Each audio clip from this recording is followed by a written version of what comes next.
here's what I want to talk about. So I often tell you guys about control, right? The thoughts in my mind about control, what it looks like to me. And I had a real like eye-opening experience this weekend when I was at the wedding. Okay. There's nothing inside of my night that would have made it better had I drank. Okay. Now that doesn't mean that I'm never going to drink again, but what I'm going to do today is I'm going to talk, just tell you a couple things. So you may or may not saw that post that I put out the day after the wedding or whatever. I was paying for the bar tab. So we had two separate people. We had two separate like open bar bills. Okay. And inside the open bar bills, it was like $3,200 or $3,300. Not too bad, right, for the open bars. So I spent about like, we'll call it $3,300 on getting about 90 people drinks. Some people got drunk. Some of my guys in there literally got fucked up. And I was thinking about it as I was writing the check. I'm like, dude, I used to spend this on a Friday or Saturday night by myself. Like what that would be, like I'd buy shots, I'd buy cocaine, I'd buy strippers. It wasn't just always on beer, right? But it was on everything that I spent in my fucking life. So number one, I looked at the surface level amount of money that I saved by not drinking. And many of you guys are probably doing the same right now. So I want you to actually make a note this week. If you didn't see that post, I know some of you guys commented on there. How much money are you saving yourself on a surface level of actually not fucking drinking? That's one piece. Or using or partying or whatever. Number two, I want to talk about the actual control and what I was able to do and a feeling internally that I never had until last night or until that night. I want to share it with you. So for me, dude, there was nothing that I could do inside of my life without alcohol. I went through that wedding. I had my wedding party, my brother, Clay Guida, Big Bry. I mean, Smita, which wasn't in my wedding party, but he was there. If you saw a picture, he had his shirt off. He was doing cocaine. I mean, he literally was fucking these guys. It was like the same world that I used to live in. I got transported right into for the first time in 4 years. Okay. It's the first time I was around everybody at one time. And we noticed that inside of my actions, what I realized was this confidence that came from actually not wanting, not needing, and actually still being able to enjoy and have a great time without the alcohol. So I know that Jug, I don't know if he's on here, and I know Josh Franklin came in to my wedding. They both spent some time with me here. And we got to talk a little bit about control and the confidence that I exuded in the way that I did it. I want to encourage you guys to look at what control looks like in your life. There's nothing that would have made my night better by drinking.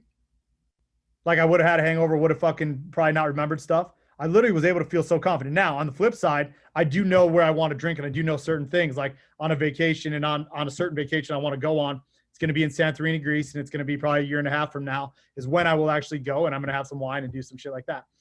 But I want you guys to pick out control. Now, some of you guys don't want to drink, okay? That's fine. So this is the homework exercise for this week that I want you guys to work on. For you guys that choose complete abstinence or choosing that you don't want to drink, I still want you to do this exercise. I want you to write down on top of the piece of paper, control. And then I want you to actually paragraph and phrase out, what does control look like of your life?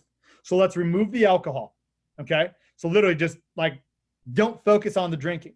What does a controlled environment, a controlled life look like for you? I realize control of my life has a bigger meaning now. Like for me personally, like on this journey that I'm about to embark on, the fact that I was able to go into, we'll call the Lion's Den, and with these friends, not one person encouraged me. They actually loved me. People came up to me and said how much they felt fucking proud they are of me. When I looked at my life, everything about it was exponentially better. Not because I put the power on the drinking, because I put the power on me. And that's where I want you guys to get. So even to the point where you know, I get on and I'm in front of people all the time, and there's fucking 51 guys on here, and I talk and I do all these ads and whatever. It doesn't matter. We're going. This is the confidence that I had when I stood up in front of the wedding audience and I stood up in front of reading these vows and these intimate moments inside of my life. It didn't take liquid courage. It didn't take anything more than love, desire to succeed, and a fucking confidence to rule my own personal world. So now when I get you guys back into creating this paragraph of what does a controlled life look like for you, then underneath that, I then want you to pick pockets of life that you think drinking would be good. Because I'm not here to tell you guys that you can't drink. That's not what I'm about. Some of you guys like drinking. So then once you pick out the pockets of life, so let's just say it was a vacation. this is the pockets of life that it's going to fit at right here. These are where I'm going to be able to want to drink. And then underneath it, one more step further, how much is controlled drinking to you? Because I think some guys get hung up on the fact that they're like, oh shit, I got too buzzed up, or I have a hangover, or I drank too much.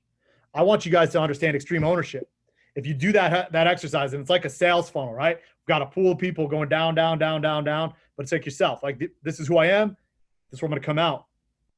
Maybe controlled drinking is 1 or 2 drinks. Maybe it's the fact you got fucked up once a year with your buddies on a fucking skiing trip afterwards, but that's what you wanted to do, and you own it and you move on, and that's what it's going to be.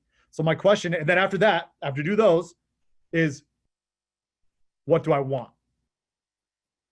Because I think a lot of guys that I've talked to on the side are still trying to understand like what control looks like. Because I think that just having the term loosely, like control, is too vague, and you guys can't figure out where you want to be or how you want to do it or what you want to do.